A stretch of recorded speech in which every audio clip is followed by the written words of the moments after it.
Hello everyone and welcome back once again to the Book of Lying. So this time we are looking at the various ways that one can create a random number generator. Now for those of you who might not be particularly well acquainted with the concept of a random number generator, basically it's a box that you give like a signal, you push a button and it spits out a random number between say 1 and 3, which is what most of these cases are. And the reason that you might want that is to add in a bit of spontaneity to your system. So for example, if you just push a button and it spits out one of a random length list of phrases, so hi, how are you, good day, isn't it, nice weather we're having, that kind of thing. For that you would need a random number generator to select the phrase.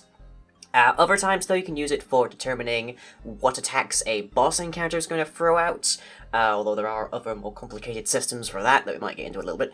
And other times, it's just to, like, make it so that somebody doesn't quite know what's going on. In a few cases, you can use these in survival. So the first two here are very survival-oriented. You can use those to, for example, generate a random passcode to get through a big door. But let's get into it. So, the first and perhaps oldest form of RNG was this, the cactus.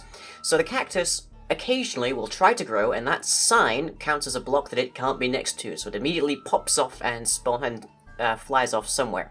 Now, it can occasionally fly back into itself and destroy the item, but other times it will fall, usually into one of these 4 positions, giving you a random output.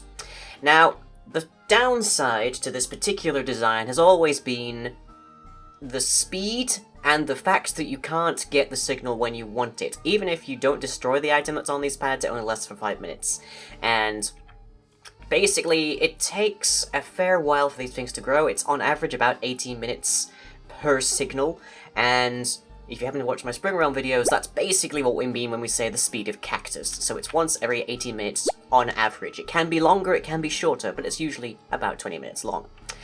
The next one is significantly more useful in that regard. So, here we have a upwards facing dropper with a bucket, which can stack to 16, and a water bucket, which does not stack at all, going into a hopper with a comparator and a line of redstone. So what this does is give us a 50-50 chance that one of these items will be spat out whenever we give this a pulse. So, for example, that time we got the water bucket again. That time we got the actual bucket, the empty bucket, and we can use this to kind of fine-tune things, more or less up to a 1 in 9 chance we can get a signal, or any kind of variation in between, which isn't the most useful thing in the world. And the way that works is that whenever a dropper is pulsed, it will randomly select, it will use Minecraft's own RNG to select one of the slots in here that actually has an item, and it will try to eject it up there into the hopper, where it then gets sent back down, but not before we get a comparative signal. And we can use this as we need it, so that's good. We can give it a pulse at any point in time and we'll get a signal. And if we want it to stay, we can just lock the hopper up there and then just unlock it whenever we want to add a new signal, which is a whole other kind of situation. But there is something to bear in mind, because there are basically only 3 stack sizes that exist in Minecraft. So there's the items that stack to 64, which is most of them, and those will only output a 1 because they're not 0, but they're not a full stack either. And then we have stacks to 16, this is things like ender pearls. Same deal, because you can only get 1 item ejected from the hopper at a time and only gives a power of 1. And then there's items that don't stack, which is things like swords and filled buckets and all sorts, and those will give you a signal of 3.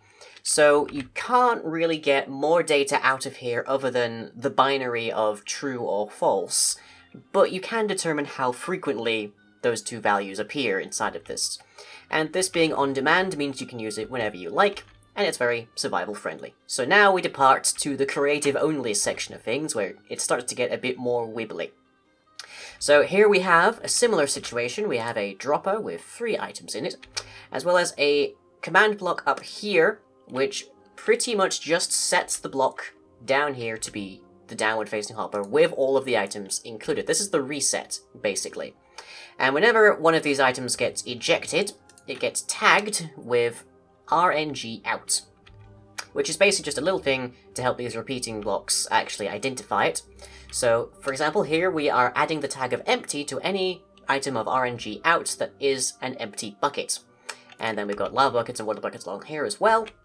and then we actually do the things, so we fill that with red stained glass, just as our filler, and then we change the corresponding block to a redstone block, in this case, this one. And then we kill the item to make sure we don't have them just lying around. Very important that you get rid of those. We have had issues with that in the past. So there we have the empty buckets, there we have the lava buckets, there we have the water buckets, and it will just continually reset every time this line goes off, and it will allow us to select a new thing. And this is the circuit that goes into the majority of randomness on Spring Realms, because it's very expandable. I can put whatever items in here I like of all of the custom information that I want. I don't have to use 9 different items, and it will always reset. It will always give me some kind of output, and it will only get rid of the item when it's done. Very, very efficient and effective, albeit a bit bulky, which has led me more recently to develop this version. This is not, strictly speaking, a random number generator. This is actually just a sequencer, and what we are looking for is at what state in the actual cycle do we actually grab the signal. So what's happening here is that we have 3 armor stands here, each with a score in the objective dummy. So scoreboard players list at e tag equals RNG timer.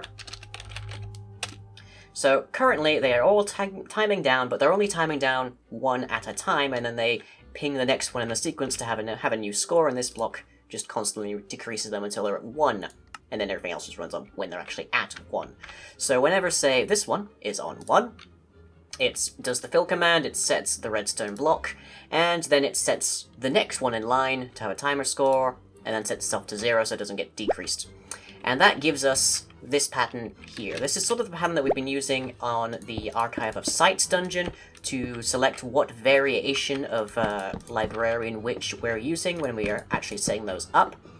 But it allows us to get ourselves a functionally random, a pseudo-random number based on the time at which we actually grab the signal. So if I just turn these all into AND gates, then we see that we have no output until I give it a pulse. And if I then send that into a locked hopper, or I just get the pulse and I turn off the actual countdown otherwise, what this basically means is that at any given point, I don't know what the output's going to be, which is what you're actually after when you're looking for a random number generator. You're looking at something that is functionally unpredictable.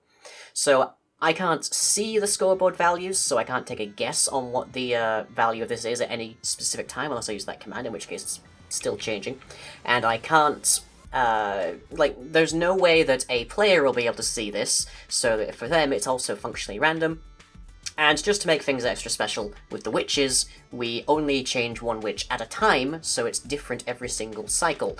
So if we have 5 witches and 5 different potential types of witch, then we get 1 of each type, but we don't get 5 of all the same. Pretty handy and cool, but this is a little bit more involved. Now this, I can't really take credit for this, but I do consider this to be currently the epitome of the random number generator that you can use, at least when you're in creative mode.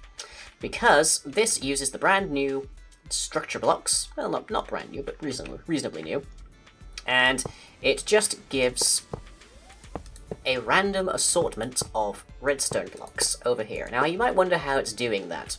Well, first things first, we have this line of redstone down here that catches if there is any signal, meaning any redstone block. It goes into this repeater for a slight delay so we can actually get a signal out of it, and then it just removes all of the redstone blocks, so it clears it out. We can get rid of this if we just want to have a static kind of value. So there we are. And then we can just replace them, we can just clear them right before we try and get a signal, for example, if we want to just have it in stasis. But what this is by itself, oh, I'm gonna have to get rid of that, yeah, is by itself just a long schematic that happens to be full of redstone blocks. But there is this integrity value here, structure, integrity, and seed. This allows us to tell the structure whenever it tries to spawn the likelihood that any particular given block between 0 and 1 is going to be placed. So that allows us to, for example, set this to 0.5, where the typical block has got a 50-50 chance of actually appearing. So, for example, right there we had 2, right there we had 3. This isn't obviously going to work out to be exactly half because it's random. And then we got 1, and 2 again, and we can make that even lower, so we put that to a 1 in 10, that's a 10% chance of any particular block. We'll find that most times not a single one comes up, and the odds of there being multiples are really low. But we can, crucially, have this be as long as we like, up to 32 blocks, because that's the maximum cap size of a structure, and we can fine-tune this pretty much as we like, so we can give it some pretty discrete numbers, some very, very small probabilities, and use that as our idea. Now this is called nibble, because a byte is 8 bits. These are all functionally 1 bit, so it's 4 bits, which is affectionately referred to in computer technologies classes as a nibble. But this I consider to be currently the simplest and most adjustable and controllable form of a random number generator. This is a pretty good stand-in, this is pretty reliable, but this is definitely like my favorite, I think. So hopefully that is all digestible. If you happen to want to know what any of the commands are, I recommend you just hop into a game and start trying to figure it out yourself, but of course you can always just pause the video at any point. So if there is a form of random number generator that I have missed out, do let me know in the comments. And maybe I'll put out an expansion on this for why you might need this kind of thing. But otherwise, let me know in the comments what kind of things you'd like to be explained and showed off inside a Book of Lying, and I shall catch you all, as always, next time.